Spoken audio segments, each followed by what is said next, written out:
은혜 찬양 감사드립니다. 이제 성경 말씀을 봉독하겠습니다.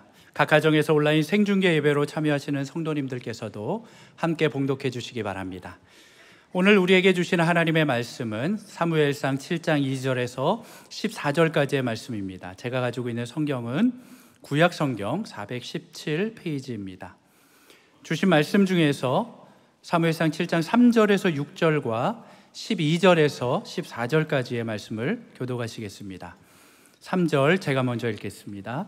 사무엘이 이스라엘 온 족속에게 말하여 이르되 만일 너희가 전심으로 여호와께 돌아오려거든 이방 신들과 아스다롯을 너희 중에서 제거하고 너희 마음을 여호와께로 향하여 그만을 섬기라. 그리하면 너희를 블레셋 사람의 손에서 건져내시리라. 이에 이스라엘 자손이 바알들과 아스다롯을 제거하고 여호와만 섬기니라. 사무엘이 이르되 온 이스라엘은 미스바로 모이라. 내가 너희를 위하여 여호와께 기도하리라 하매 그들이 길어 여호와 앞에 붙고 그날 종일 금식하고 거기에서 이르되 우리가 여호와께 범죄하였나이다 하니라. 사무엘이 미스바에서 이스라엘 자손을 다스리니라. 12절 제가 읽겠습니다. 사무엘이 돌을 취하여 미스바와 센 사이에 세워 이르되 여호와께서 여기까지 우리를 도우셨다 하고 그 이름을 에베네셀이라 하니라. 이에 블레셋 사람들이 굴복하여 다시는 이스라엘 지역 안에 들어오지 못하였으며 여호와의 손이 사무엘이 사는 날 동안에 블레셋 사람을 막으시니. 14절 함께 읽겠습니다.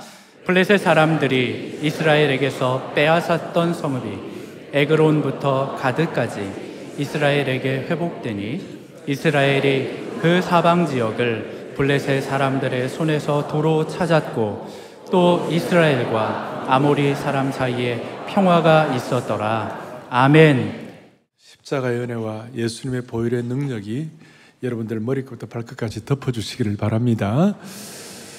어제 우리 토비스에 참 은혜를 받았는데요. 십자가가 뭐냐? 십자가는 이런 배신한 베드로의 손을 잡고 신실하신 하나님과의 손을 잡고 예수님의 사랑의 심장이 터진 거라고 그랬어요. 여러분, 베드로와 가룟 유다는요, 종이 한 끗 차이예요. 사실 따지면 둘 다 비슷한데, 한 사람은 십자가의 은혜, 하나님이 우리를 도우신 그 보혈의 능력을 믿고 신뢰한 그 차이가 베드로와 가룟 유다의 차이를 결정한 거예요. 오늘 이 주님의 이 사랑의 심장을, 우리를 도우시는 주님의 사랑의 심장을 찬양하는 그런 시간이 되기를 바랍니다. 오늘 제가 부흥 시리즈 15번째인데요. 여기까지 우리를 도우셨다는 제목으로 말씀을 전할 텐데, 오늘 이 여기까지 도우셨다는 말을 에베네셀이다. 에벤이란, 본래 이 정확한 뜻은 에벤이라는 이름은, 에벤이라는 히브리어의 뜻은 돌이라, 돌, 바위라는 뜻이고, 에셀이라는 뜻은 도움이다. 그러니까 도움의 돌이다. 그리고 조금 더 이렇게 에베네셀 전체의 뜻은 하나님께서 여기까지 우리를 도우셨다. 이렇게 말씀을 합니다. 에베네셀의 뜻을 좀 압니까? 어떤 분들은 압니다. 뭐예요? 그 여성복 이름입니다. 그런데 여러분, 에베네셀의 이 도움의 돌에 대해서 안 믿는 분들은 잘 모르죠. 뭐 대부분 하나님이 나를 도우셔서 오늘까지 왔다 그러면 하나님 뭘 날 도우셨나? 난 내 힘으로 지금까지 살아왔는데, 내 힘으로 내가 지금까지 살아왔는데 하나님이 나를 뭘 도우셨나? 그래 생각하는 분도 있을 거고, 또 신앙세계에 들어왔지만 아직까지도 하나님의 깊은 은혜를 체험하지 못한 분들은 나 뭐 지난 한 주간 동안 성경도 안 읽고 지난 한 달 동안 기도도 제대로 안 하고 뭐 그래 살았는데도 그냥 오늘 그냥 이렇게 살고 있다고. 다 이런 분들은 어떤 면에서 사실은 에베네셀, 도움의 돌, 그리고 여호와께서 우리를 도우셨다는 것을 잘 모른다, 이렇게 말할 수 있습니다. 조금 더 깊이 들어가면 대표적으로 시편 54편 4절에 하나님은 나를 돕는 이시다. 에셀. 그리고 이런 하나님의 도움을 받는 분들은 어떤 식으로 고백할까요? 시편 121편 2절에 나의 도움은 천지를 지으신 누구에게로서로다? 여호와로다. 이게 이렇게 반응을 할 수밖에 없는 거예요. 나의 도움은 천지를 지으신 여호와께로부터 온다. 하나님은 나의 도움이시다. 그러니까 나중에 이걸 체험한 아사왕 같은 경우는 역대하 14장에 뭐라고 나오느냐?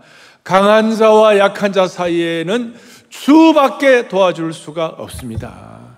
하나님밖에 도와줄 자가 없다. 그러니 이거 뭐 세상 사람들은 할 수 없는 것이에요. 사람은 도울 힘이 없는 것이에요. 나중에 사도 바울의 신약판 에베네셀을 경험하는데, 신약판 에베네셀의 사도행전 26장에 보면 뭐라고 나오느냐면 이렇게 나옵니다. 유대인들이 성전에서 나를 잡아 죽이려고 했지만 22절 다 함께요. 하나님의 도우심을 받아 내가 오늘까지 서서, 이렇게 됐어요. 자, 그 다음 날 하나님의 도우심을 받아 내가 오늘까지 서서. 오늘 저와 여러분들은 하나님의 도우심을 받아 이 자리까지 온 것입니다. 흔히들 우리가 찬양하는 대로 지금까지 지내온 것 주의 크신 도움의 은혜라. 이거 우리가 고백하는 것이에요. 하나님이 여기까지 우리를 도우셨다. 근데 우리 사람들의 부패한 본성은요, 여러분, 받을 거는 기차게 기억을 잘해요. 그런데 남이 우리를 도와준 거는 잘 잊어버려요. 특별히 하나님이 우리를 도우신 것에 대해서는 잘 몰라요. 그래서 하나님이 우리를 도우셨다는 에베네셀의 은혜를 우리가 고백하기 위하여 오늘 본문을 좀 더 깊이 살피도록 하겠습니다. 오늘 2절에 보니까 이렇게 나와 있습니다.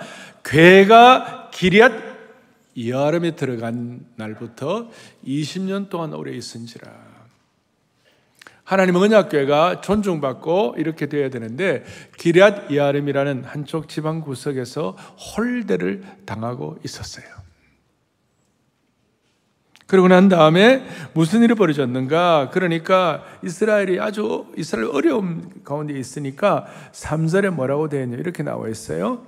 3절에 사무엘이 이스라엘 온 족속에 말하기를 만일 너희가 진심으로 여호와께 돌아오려거든, 우리식으로 말하면 하나님의 도우심을 좀 깨닫고 하나님의 도우심을 실감하려거든 이방신들과 아스다롯을 너희 중에서 제거하고 그리고 4절에 보니까 뭐라고 하냐? 그 이유는 뭐냐면 이에 이스라엘 자손이 바알들과 그랬어요. 바알 하나가 아니라 복수의 바알들, 바알림, 복수로 히브리어로 바알림 그러는데 아스타롯도 본래는 복수형인데 하여튼 수많은 이방 신상들, 우상들이 이스라엘의 곳곳마다 즐배했다는 것이에요. 거기에 무슨 은혜가 있을 것이며 거기에 무슨 능력이 나타날 것이며 거기에 무슨 하나님의 영광이 선포가 되겠습니까? 거기는 아무것도 아닌 메마른 곳이 될 수밖에 없는 것이죠. 그 사람들이 하나님을 제대로 섬기지 못하고 하나님의 은혜를 깨닫지 못하게 되면 나타나는 그 구약의 어떤 패턴이 있어요. 신약은 예수님의 보혈의 능력이 우리에게 임했기 때문에 조금 인과응보적인 건 없지만 구약에는 이게 잘못하면 그대로 패턴이 그대로 반복이 되는 거예요. 예를 들어서 야곱이 자기 형 에서와 아버지를 속여먹고 나니까 야곱도 그 지독한 라반에게, 자기 장인 라반에게 지독한 속임을 당한 것이에요. 그러니까 그는 어떻게 보면 하나님 제대로 섬기지 못하는 사람들에 대한 하나님의 징계의 패턴이라고 말할 수 있어요. 요셉을 팔아 요셉을 두려움에 떨게 했더니 형들이 결국 창세기 5장에 보면 아주 요셉 앞에서 아주 두려움에 떨었어요. 하나님의 그 징계의 패턴이에요. 사사기 9장에 보니까 지난주 우리 기드온에 나오는 기드온의 첩의 아들 아비멜렉은 이복 형제 70명을 한 번에 쳐 죽여버렸어요. 나중에 그렇게 쳐 죽여버린 그대로 징계를 받는데 성경 읽은 분들은 아시겠습니다만 한 여인이 맷돌 윗짝을 아비멜렉의 머리 위에 던져가지고 아비멜렉의 머리가 빠스러져 버렸어요. 패턴이에요. 하나님께서 사울왕에게 아말렉 사람들을 다 죽이라고 그랬는데 자기 멋대로 불순종하고 안 죽였더니 결국 마지막 사울왕이 아말렉 사람들의 칼에 죽고 말았어요. 열왕기상 21장에 보면 이세벨이 나봇의 포도원을 빼앗으려고 나봇을 죽여서 개들이 나봇의 피를 핥았죠. 억울한 죽음이죠. 그런데 나중에 이세벨이 어떻게 됐습니까? 예후의 혁명 때문에 그냥 죽어가지고 이세벨의 피를 개들이 핥게 되었습니다. 여러분 이렇게 얘기해도 별로 놀라시지도 않고 저는 심장이 떨려요 진짜 할 정도로. 물론 신약시대는 말씀한 대로 인과응보는 아니죠. 우리의 모든 죄를 십자가에서 주님이 짊어지시고 우리를 도우셨기 때문에 그 도우심의 은혜를 찬양할 때 이런 징계의 패턴이 일어나지 않지만, 그러나 오늘 우리는 단순히 내가 그냥 적당히 신앙생활을 하겠다는 것이 아니라 우리는 지금 회복을 넘어 부흥을 삼아오고 있는 것이에요. 한층 올라가야 되는 거예요. 그랬을 때 오늘 무슨 일이 벌어졌습니까? 3절 하반절에 사무엘이 뭐라고 말했습니까? 너희 마음을 여호와께로 향하여 그만을 섬기라. 그리하면 너희를 블레셋 사람의 손에서 건져내시리라. 죽을 판 어려운 그 상황에서 하나님을 건져내셔서 우리 식으로 말하면 회복을 넘어 부흥을 주신다는 거예요. 그러니까 5절에 미스바로 모이라 그랬어요. 미스바에 모여가지고 하나님께 기도하는 것입니다. 미스바에 모였어요. 그리고 6절에 보니까 그들이 미스바에 모여가지고 물을 길어 여호와 앞에 붓고 그날 중에 금식하고 거기에서 이르러 우리가 여호와께 범죄하였나이다. 그 사사시대의 미스바는 하나님 앞에 회개하고 예배하고 하는 장소를 함께 모이는 장소에서, 우리 식으로 말하면 70년대 80년대 대한민국에 부흥이 일어났을 때 우리가 모였던 여의도 같은 곳, 또 2000년대 상암에 모여가지고 우리가 기도하고 회개하고 부흥을 기도했던 상암 같은 곳, 그렇게 말할 상암 경기장 같은 곳을 말할 수가 있는 것이, 거기에서 하나님의 도우심을 구하며 회개하고 영적 각성이 일어났어요. 그럼 어떻게 그 하나님의 도우심을 구하기 위하여 뭘 어떻게 했는가? 크게 두 가지를 했는데요. 하나는 뭘 했느냐? 물을 부었어요.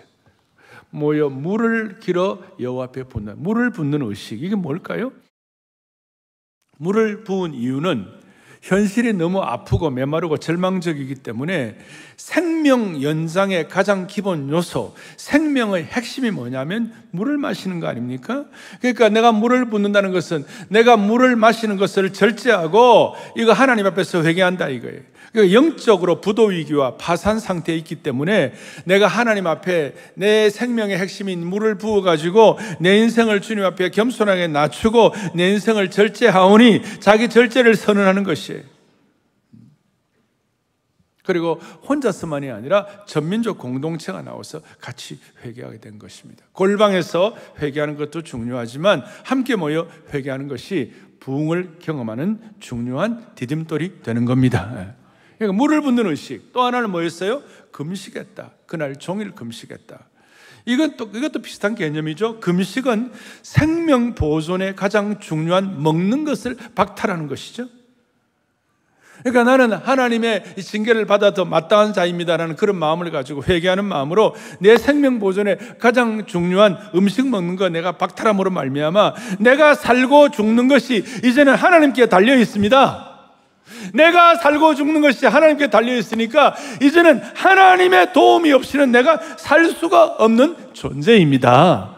이런 마음으로 금식을 하고 금식을 선포하는 것입니다.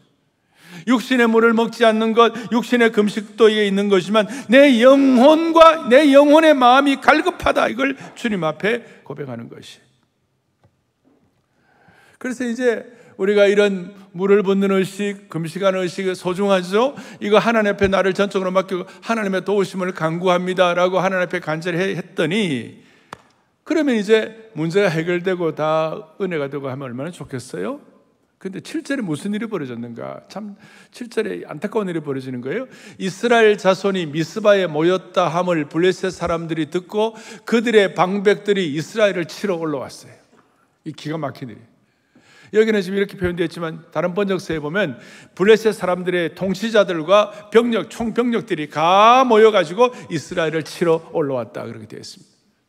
물을 붓고 금식하고 이렇게 하면 하나님이 도와주셔야 되는데 오히려 블레셋 사람들이 치러 올라오는 거예요.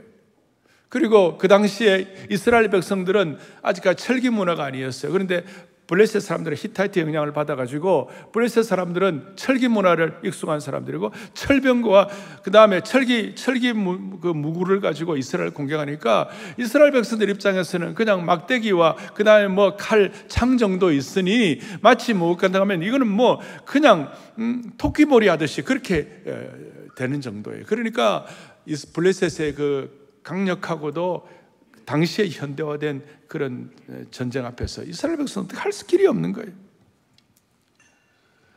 참 희한하죠. 물을 붓고 금식하며 회개하며 하나님의 도우심을 구할 때에 오히려 블레셋 사람들이 이스라엘 백성들을 치러 올라온 것이에요. 이런 일들이 있죠. 우리가 이제 6월 3일 날 상암 집회에서 하나님 나라를 위하여 한국 교회의 부흥을 위하여 우리 같이 모여 기도할 때에 거기에 마귀의 공격이 있어요. 영적 전투이기 때문에 사탄이 방해할 수가 있는 것이. 그러나 이제 이럴 때에 이스라엘 백성들이 전에 대응하던 방식과는 달랐습니다. 전에는 막 그냥 자기들 마음대로 언약궤 메고 나가고 실패하고 난리 났다가 이때는 물을 붓고 금식하니까 정신이 똑바로 잡히고 영안이 열려가지고 어떻게 했는가? 8절에 보니까 이스라엘 자손이 사무엘에게, 기도의 사람 선지자 사무엘, 사사 사무엘에게 이르되 당신은 우리를 위하여 우리 하나님 여호와께 쉬지 말고 부르짖어 우리를 위하여 기도하여 주옵소서. 마치 이스라엘 백성들이 모세에게 하나님의 사람 모세에게 중보기도 요청하듯이 이스라엘 백성들이 사무엘에게 쉬지 말고 우리를 위하여 기도해 주시기를 원합니다. 이럴 때에 사무엘이 어떻게 반응을 했습니까? 9절에 보니까 사무엘이 전 먹는 어린 양 하나를 가져다가 온전한 번제를 여호와께 드리고 이스라엘을 위하여 여호와께 부르짖음에 여호와께서 뭐 하셨더라? 응답하셨더라. 기가 막히게. 물을 붓고 금식하고 자기 나름대로 애를 쓰는데도 저 강력한 군사가 쳐들어왔고 다 압살하려고 하지만, 그러나 옛날하고는 달리 영안이 열려가지고 사무엘에게 기도를 부탁하고 메어 달릴 때에 사무엘이 두 가지를 했습니다. 온전한 번제를 여호와께 드리고, 또 하나는 여호와께 부르짖었다. 온전한 번제와 부르짖는 기도, 이 두 가지가 따라오게 된 것입니다. 자, 여러분, 주님 제대로 섬기려고 그러고 헌신하려고, 예수 잘 믿으려고 마음 먹고 애를 쓰는데도 불구하고 일이 안 풀리고 어렵고 문제가 될 때에 하나님이 여러분들에게 은혜 주셔야 되는데, 마치 오늘 사무엘이 했던 이 의식을 통한 은혜가 여러분들에게 임하기를 바라는 것이에요.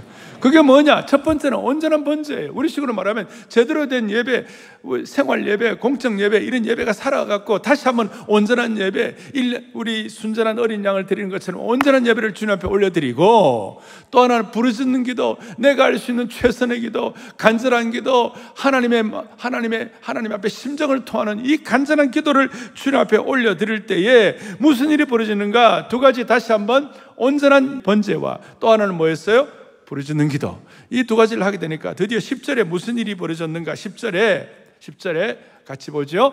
사무엘이 번제를 드릴 때에 블레셋 사람이 이스라엘과 싸우려고 가까이 오더니, 그날에 여호와께서 블레셋 사람에게 큰 우레를 발하여 그들을 어지럽게 하시니 그들이 이스라엘에게 패한지라. 아멘. 하나님 앞에 이렇게 온전한 번제와 부르짖는 기도로 주님 앞에 나아가게 되니까 무슨 일이 벌어졌나? 하늘에서 큰 우레 소리가 들렸어요. 천둥, 번개, 불이 떨어지게 된 것이에요. 그리고 블레셋을 어지럽게 했다고요. 마치 타작마당에 무슨 겨와 같이 다 날아가 버리도록 블레셋 사람들을 흩어버리는 전능하신 하나님의 능력이 위로부터 임한 줄로 확신합니다. 이게 이런 식이에요. 이게 영적으로 우리가 상상하는 이런 뜻이에요. 사무엘이 온전한 번제를 드리고 하나님 앞에 간절히 부르짖을 때, 위에 저 천상에서는 하나님께서 천사 가브리엘에게 이렇게 말씀하셨을 것 같아요. 가브리엘아, 저 밑을 좀 내려다 보아라. 내 종 사무엘과 이스라엘 백성들이 물을 붓고 금식을 하고 온전한 번제를 드리고 하나님 나한테 부르짖어 기도하니, 그들이 하나님의 도우심이 없으면 나는 아무것도 아니라고, 하나님의 도우심을 구합니다라고 간절히 기도하면서 얼굴을 땅에 대고 백성들과 함께 자신들의 죄와 완악함을 고백하면서 도움을 구하고 있지 않냐? 그러니 가브리엘아, 불말을 가져와라. 가브리엘아, 내 불전차를 가져오라. 내가 불전차를 타고 하늘을 가로질러 가지고 저 할례받지 않은 무지한 블레셋을 쳐부수고 하늘에서 큰 불을 내려 가지고 내 백성을 도와줄 것이다. 사랑하는 형제자매 여러분, 상황이 어렵고 더 힘들다 할지라도 오늘 이 말씀을 순전히 믿고 물과 금식과 온전한 번제와 하나님의 부르짖어 기도할 때에 하나님께서 이 시간 하늘의 불을 우리에게 내려 주시옵시고 하늘의 불전차를 운행하게 하여 주셔서 우리 앞에 있는 수많은 우수사례 많은 것들을 하나님께서 블레셋을 그냥 흩어버리는 것처럼, 겨와 같이 날려버리는 것처럼 그런 은혜를 주시기를 소망합니다. 예. 그런데 이 중요한 것 하나가 있어요. 어려움 가운데서도 이렇게 다시요 물과 금식과 온전한 번제와 온전한 예배와 하나님께 부르짖는 기도, 이걸 통하여 하늘에 불이 떨어지고 이것 다 참 감사한데 이게 그냥 된 게 아니에요. 이 우레의 응답, 하늘에 불이 떨어지는 것이 그냥 된 것이, 갑자기 나온 것이 아니에요. 그게 뭐냐면, 오늘 우레가 보니까 제가 말씀을 묵상하다 깜짝 놀란 게, 사무엘상 7장에 우레가 떨어진 것이 그냥이 아니었구나 라고 보니까, 사무엘상 2장에 보니까 사무엘의 어머니 한나가 하나님 앞에 처음 간절히 기도할 때 사무엘상 2장 10절에 한나의 기도 가운데 이런 내용이 있더라고요. 같이 보죠. 여호와를 대적하는 자는 산산이 깨어질 것이라. 하늘에서, 아멘, 하늘에서 뭘 내려가 있고요? 우레로 그들을 치시리라. 하늘에서 천둥, 번개, 불전차로 임하게 되실 것이다. 그러니까 제가 깨달은 건 이거예요. 과거 어머니의 한나의 기도가 땅에 떨어지지 않고 현재 아들의 기도를 통하여 이루어지게 된 것입니다. 과거의 한나라의 기도가 현재 사무엘의 기도와 만나가지고 에벤에셀의 역사를 지필하게 된 것이에요. 그런 의미에서 사랑하는 영가족 여러분, 형제자매 여러분, 어머니의 기도는 대단한 것입니다. 과거의 한나에 드린 기도가 현재 사무엘의 기도와 만나가지고 에벤에셀의 현장이 되게 하시는 것이 얼마나 대단합니까? 오늘 이 에벤에셀을 기억할 때 엄마의 기도가 자녀에게 그대로 적용될 것을 믿으면서 이 말씀이 여러분들에게 확인되기를 바라는 것이에요. 이렇게 말할 수 있습니다. 부모는 죽어도 부모가 드린 기도는 죽지 않는 것이에요. 어머니는 죽어도 엄마가 눈물로 기도한 눈물의 무릎의 기도는 죽지 않는 것이에요. 제가 이 말씀 드리면 무슨 타 종교처럼 타 종교 무슨 엄마의 공덕을 쌓아서 후대 이런 개념이 아니에요. 우리가 드리는 기도는 우리의 실력과 능력으로 드리는 기도가 아니고 예수님의 보혈에 근거한 기도가 되는 것이에요. 예수님의 이름으로 기도하는 것입니다. 그러니까 예수님께 의뢰된 부모의 기도, 엄마의 기도는 결코 죽지 않는 것이에요. 우리가 살다 보면 겁도 나고 비겁하기도 하고 쫄보가 되기도 하고 스트레스 받아가지고 영적 안목이 흐려져가지고 우리의 삶이 이 하늘의 역사의 하선에서 이 땅에서의 삶으로 막 우리가 살아갈 때가 헤매고 있을 때가 많이 있죠. 그러나 역사의 상선, 은혜의 구름 저 위에는 한나의 기도가 사무엘에게 그대로 응답되는 하나님의 역사의 상선의 흐름이 있게 되는 것입니다. 사랑하는 형제자매 여러분, 이런 차원에서 우리가 하나님 앞에 물을 붓고 금식하고 이런 데도 불구하고 블레셋이 쳐들어오고 더 어려운 상황이 된다 할지라도 그럴 때마다 그 어려움은 오히려 더 큰 역사를 일으키시겠다는 하나님의 큰 계획에 있다는 것을 믿으셔야 되는 것이에요. 우리가 간절히 간구하였으나 예기치 못한 어려움을 만나는 것은 오히려 더 큰 역사를 일으키시겠다는 하나님의 플랜, 하나님의 계획 과정을 지나고 있다는 사실을 믿으셔야 되는 것이에요. 우리가 믿다 보면 임계점에 도달할 때가 있어요. 너무너무 어려울 때가 있어요. 그러나 그 임계점은 하나님이 우리의 삶에 더 큰 역사를 일으키시겠다는 하나님의 큰 계획 속에 있다는 것을 믿으셔야 되는 것이에요.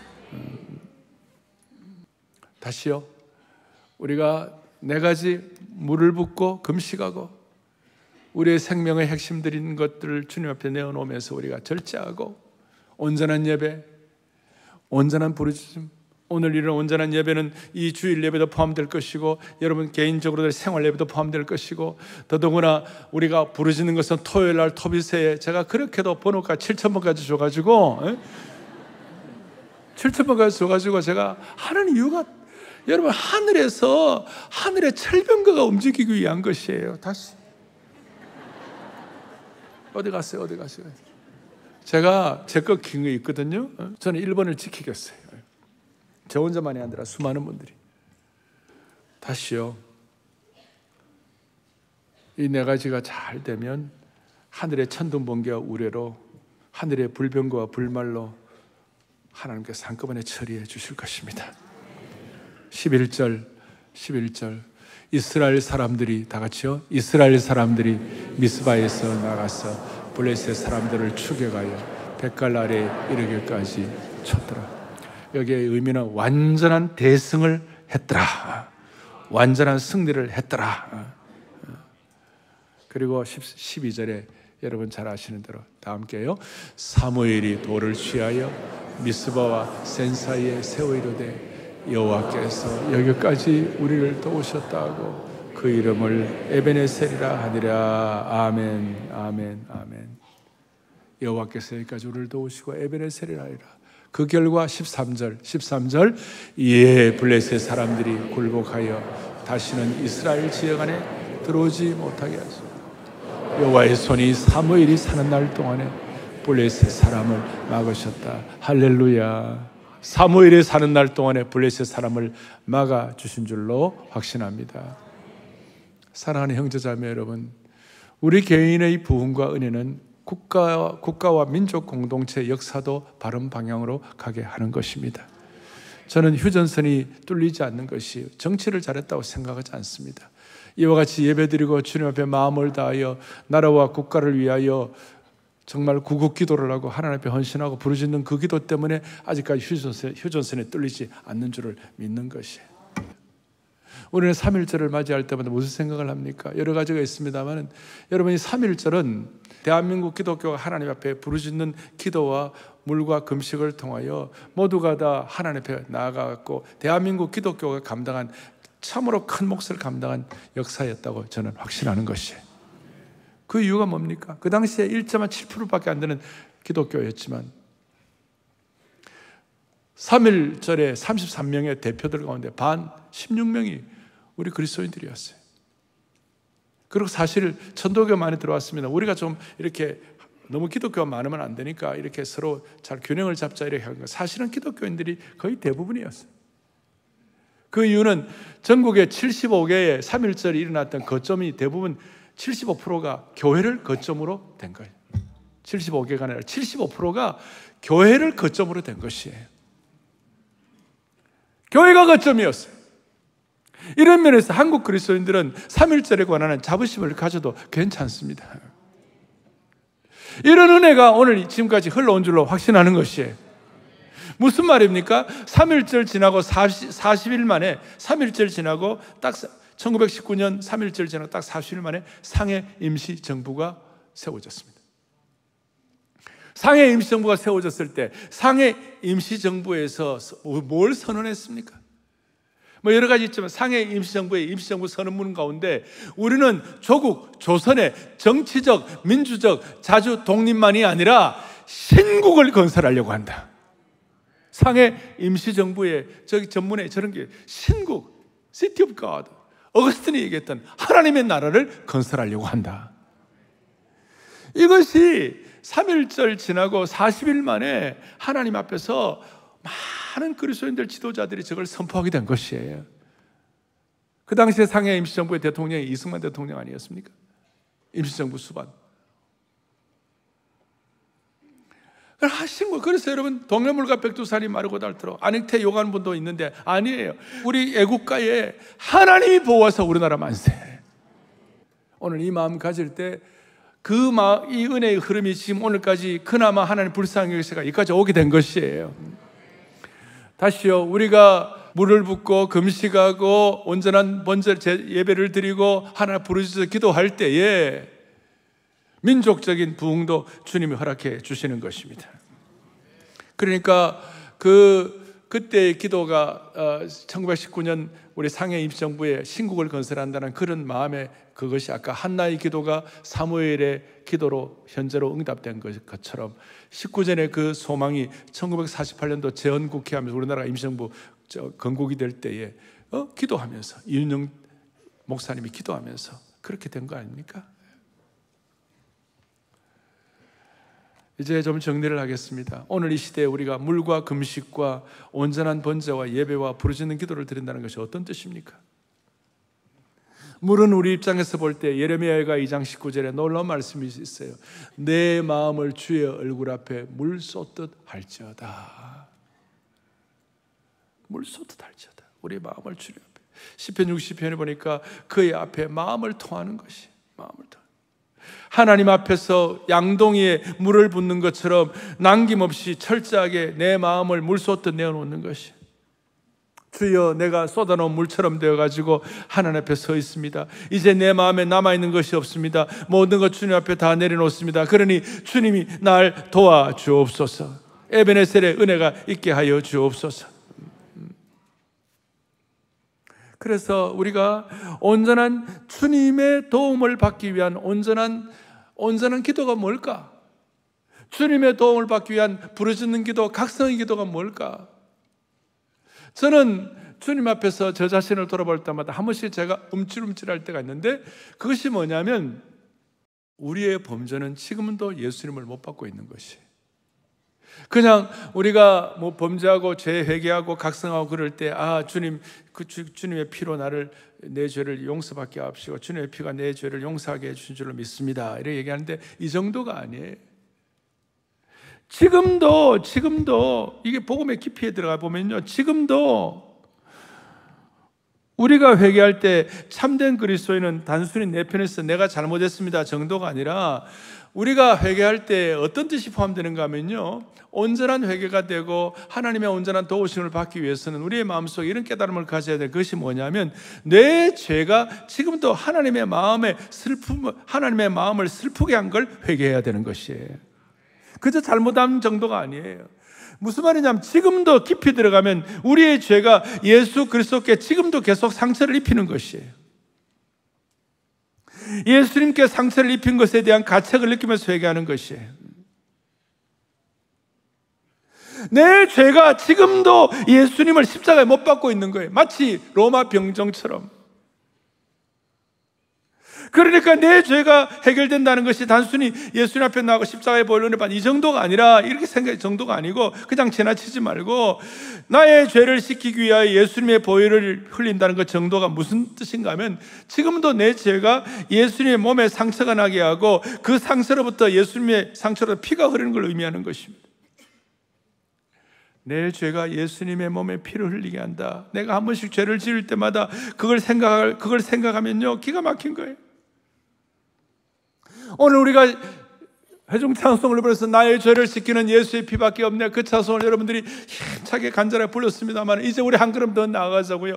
우리의 지금 문제와 우리의 주님 앞에서의 죄송함, 이런 것들이 이미 엎질러진 물이라면 할 수 없어요. 이제는 앞으로 어떻게 해야 되는가? 하나님 아버지, 내 죄가 주님의 마음을 아프게 하니까, 아니, 내 죄가 주님의 몸에 지금도 상처에 피를 흘리게 하니까, 주님, 내 죄가 주님 앞에 지금도 주님의 상처에 못을 내고 찌르니까 하나님 나를 용서해달라고, 그런 마음을 가지고 우리의 마음에 생각을 하고 있을 때, 하나님께서 복음의 은혜를 통하여 십자가의 능력과 은혜가 지금도 우리를 보호하게 될 것입니다.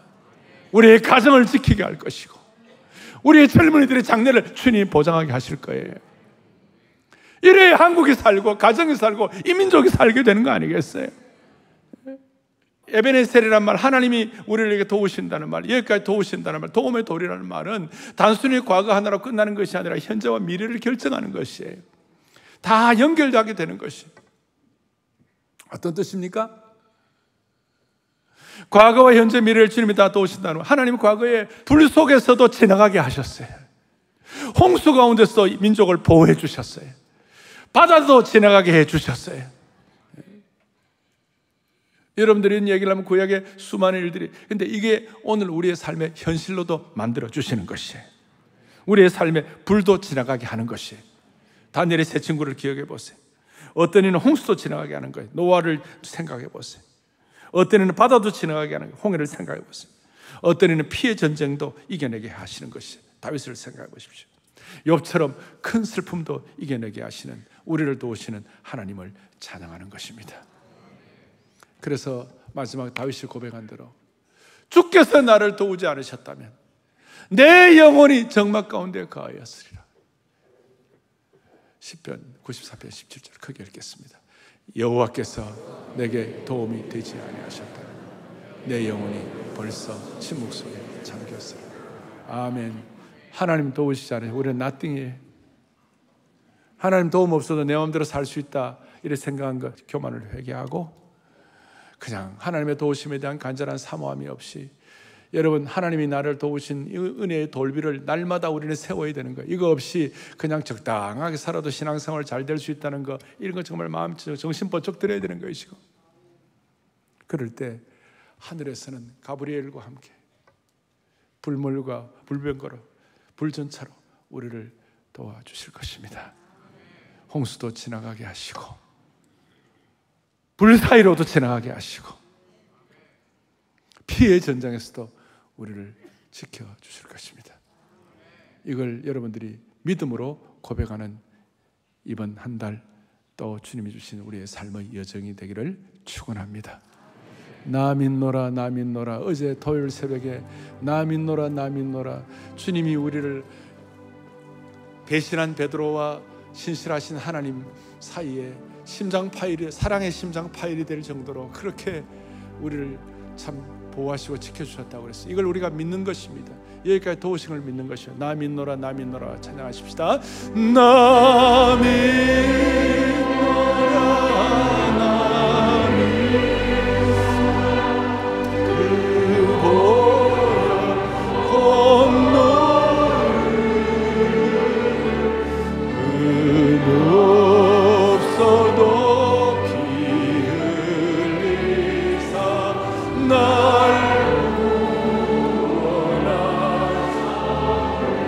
손을 펼치시고 나 믿노라 나 믿노라 나 믿노라 보혈에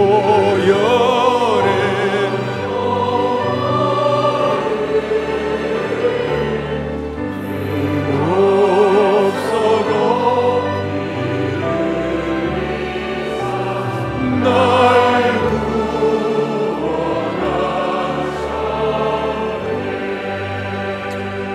하나님 아버지, 이 시간 에베네셀의 하나님을 믿습니다. 우리를 불쌍히 여기시고 우리가 금식과 물을 깃고 심지어 부르짖는 기도 가운데서 수많은 어려움을 당한다 할지라도 하나님, 우리가 오늘 이런 기도를 올려드리고 최선을 다할 때 하늘에서는 하늘의 불전차와 불병거를 준비하시고 모든 어려움들을 극복해 하신 하나님이심을 믿습니다. 오늘 우리의 이 기도가 그대로 축적이 되어서 한나의 기도가 사무엘의 기도의 현장으로 응답받은 것처럼 우리 자녀들도 그렇게 되게 하여 주옵소서. 오늘 시대가 혼탁합니다. 민족의 장래가 어떻게 될지 불분명한 거 많이 있습니다만은 우리의 이런 기도와 온전한 헌신과 온전한 부르짖는 기도를 통하여 민족의 장래가 결정되게 도와주시옵시고, 특별히 주님의 온전한 도우심을 받기 위하여, 여기까지 도우심을 받기 위하여 우리의 범죄가 주님의 몸에 피를 흘리게 한다는 것을 기억하며 다시 한번 주님 앞에 순전한 그리스도의 보혈의 능력으로 새롭게 되게 하옵소서. 할렐루야. 우리 주 예수 그리스도 이름 받들어 간절히 기도 올리옵나이다. 아멘.